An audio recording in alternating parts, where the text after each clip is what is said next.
Hey, what's up? It's Miguel, and in this video, we're going to talk about the fool preceding the master. So you have to be a fool first before you can become a master, basically. So, in case you don't know me, I'm Miguel. I'm a web developer. I teach web development to people all over the world because I believe it's one of the best skills you can learn to achieve personal and financial freedom.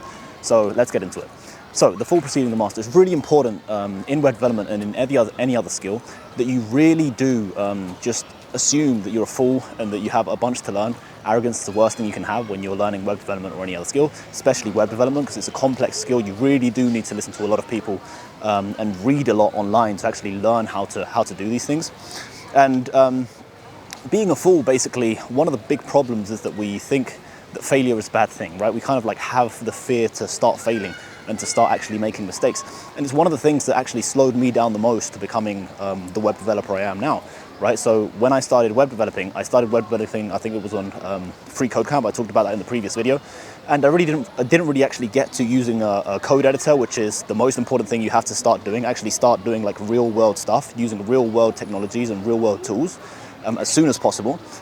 Because yeah, Free Code Camp kind of like gets you initiated with it, but it's not really a good tool. I mean, it's a good tool to kind of like get started and maybe fiddle around a bit, but once you want to start getting serious and start getting things produced, right? Start seeing changes you make to a website actually on the browser, you need to just dive into Visual Studio Code. That's the editor to use. That's the editor that everybody uses, and start attempting things that you see in the tutorials, basically. So get started, basically, and don't fear failure. Okay, so one thing I did a lot was, as I talked about in the previous video, I went through tutorial hell, where I just spent a bunch of time looking at tutorials without actually trying anything and without actually practice anything.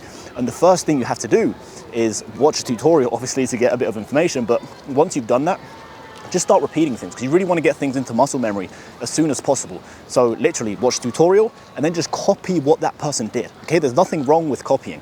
Okay, good artists copy, great artists steal. So really keep that in mind in web development. And there's kind of like running jokes in web development about like artists complaining that they like copied each other, and then like web developers saying that, yeah, I just stole that from the other guy. Like this code, it isn't even mine, you know, kind of thing. And they're kind of proud of it even, you know. So because when you're web developing, you want to be as efficient as possible. So you literally just take code from other people, or take code snippets from other people and adapt them to your code. Even though obviously the entirety of the code isn't copied, that would be obviously fraud.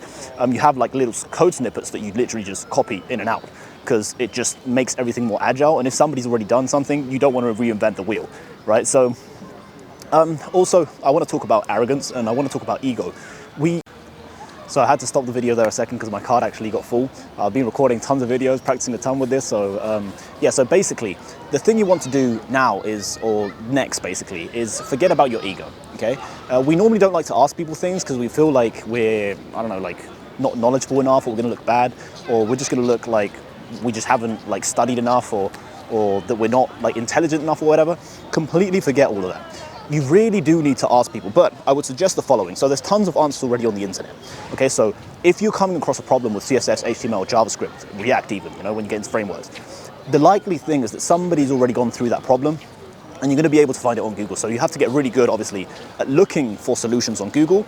And a website that's going to pop up again and again and again is Stack Overflow. That's one you got to keep in mind. So when you make searches on Google, you're going to come across Stack Overflow most of the time, and it's basically like the Quora for web development. Basically, it's where people ask questions, and then they get answers by other web developers, and they get rated by the quality of the answer of other web developers, right? So the top answers basically go to the best answers go to the top. Basically, the answers that have given people solutions, they tend to go to the top. So don't feel bad about asking maybe a friend that you got that's a web developer, like how to do this or how to do that, but be proactive with your learning in the sense that you need to start searching for solutions yourself. So go on Google and investigate for a solution to the problem you're coming across. And I'm telling you, like, if you're having that problem, it's really, really, it's 99% likely that somebody's already come across that problem.